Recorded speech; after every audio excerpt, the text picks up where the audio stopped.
After editing any element on the page, click on the disk icon to save your work.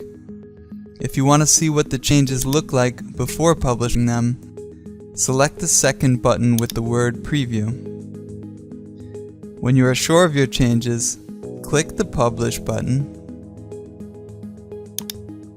and select all subpages and publish them with the green button on the bottom.